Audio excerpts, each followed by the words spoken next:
मित्रों, आज मैं बृहस्पति व्रत की कथा सुनाने जा रहा हूं। अथ श्री बृहस्पतिवार। व्रत कथा। सालों पहले एक गांव में ऐसा गरीब धार्मिक ब्राह्मण रहता था जिसकी कोई संतान नहीं थी। वह रोज नहा धोकर मन से देवताओं की पूजा करते हुए संतान की मांग करता, लेकिन ब्राह्मण की पत्नी खूब आलसी थी। वह न स्नान करती थी और न ही पूजा पाठ। पत्नी की इस आदत से ब्राह्मण दुखी रहता था। ब्राह्मण के धार्मिक गुणों से उसके घर में जल्द ही संतान के रूप में एक पुत्री ने जन्म लिया। उसकी पुत्री भी ब्राह्मण की ही तरह धार्मिक थी। जैसे जैसे वो बड़ी हो रही थी, पूजा पाठ में उसका मन भी उतना ही लगने लगा। वह हर रोज सुबह उठती, स्नान करती और भगवान विष्णु का ध्यान व जप करती थी। इसी तरह वो बृहस्पतिवार का उपवास भी करने लगी। इससे ब्राह्मण के घर की गरीबी भी दूर होती गई। हर दिन पूजा पाठ करने के बाद वह पढ़ने के लिए स्कूल भी जाती थी। स्कूल जाते समय वह अपनी हाथों की मुट्ठियों में जौ भरकर स्कूल के रास्ते में गिराती थी। जब वह स्कूल से वापस घर के लिए आती तो गिराए गए जौ के दाने सोने में बदल जाते थे, जिन्हें उठाकर वह घर लेकर चली आती थी। एक दिन ब्राह्मण की बेटी सोने के जौ सूप से साफ कर रही थी। तभी वहां आकर उसकी मां ने कहा, बेटी, सोने के जौ को साफ करने के लिए सोने का सूप होना चाहिए। ब्राह्मण की बेटी को मां की बात एकदम सही लगी। उसके अगले बृहस्पतिवार को उपवास रखने के बाद उस लड़की ने बृहस्पति देव से सोने का सूप मांगा। ब्राह्मण की बेटी हर बार पूरे विधि विधान से बृहस्पति देव की पूजा अर्चना करती थी। इससे प्रसन्न होकर भगवान उसकी सारी इच्छाएं भी पूरी कर देते थे। इसी तरह उन्होंने सोने के सूप वाली प्रार्थना को भी स्वीकार कर लिया।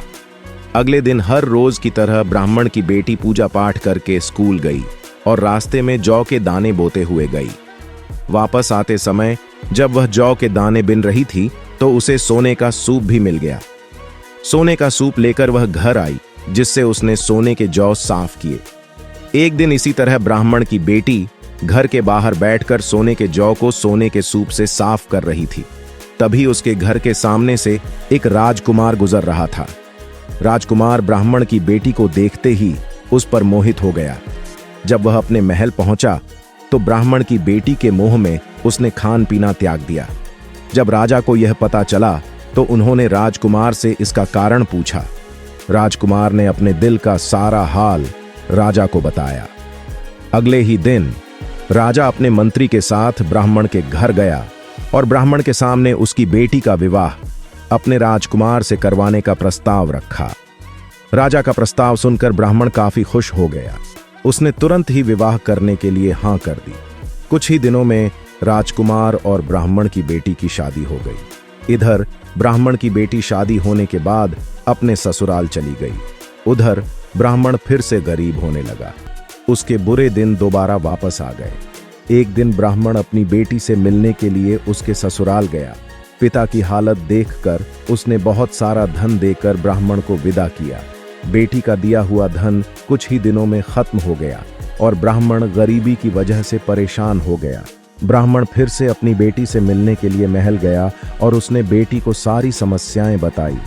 अपने गरीब ब्राह्मण पिता की बात सुनकर उसकी बेटी ने कहा, पिताजी, कल आप मां को लेकर मेरे पास आएं। मैं उन्हें बृहस्पति देव के उपवास और पूजन की विधि बताऊंगी। इसे करने से सारी समस्याएं दूर हो जाएंगी। ब्राह्मण ने ऐसा ही किया। अगले दिन वह अपनी पत्नी को लेकर महल में बेटी से मिलने के लिए गया। पुत्री ने अपनी मां को बहुत समझाया कि उन्हें आसल त्याग कर सुबह स्नान करना चाहिए और भगवान विष्णु की पूजा करनी चाहिए, लेकिन ब्राह्मण की पत्नी ने उसकी एक भी बात नहीं सुनी। वह अभी भी पहले की ही तरह रहती थी। मां की ऐसी हरकतों से तंग आकर एक दिन उसकी पुत्री ने मां को एक कोठरी में बंद कर दिया। उसे जबरन सुबह स्नान करवाया और भगवान विष्णु की पूजा करवाई। इससे उसकी मां की बुद्धि में सुधार हो गया। अगले ही दिन से ब्राह्मण की पत्नी सुबह उठती, स्नान करती और भगवान विष्णु की पूजा करती। साथ ही बेटी के बताए अनुसार हर बृहस्पतिवार के दिन वह उपवास भी करने लगी। इससे प्रसन्न होकर बृहस्पति देव ने उनकी सारी गरीबी और समस्याएं दूर कर दी। फिर वह एक सुखी और संपन्न जीवन जीने लगे। इस व्रत के प्रभाव से मृत्यु के बाद ब्राह्मण और उसकी पत्नी को स्वर्ग का द्वार भी मिला। कहानी से सीख। आलस्य करने से किसी भी तरह का काम नहीं बनता है।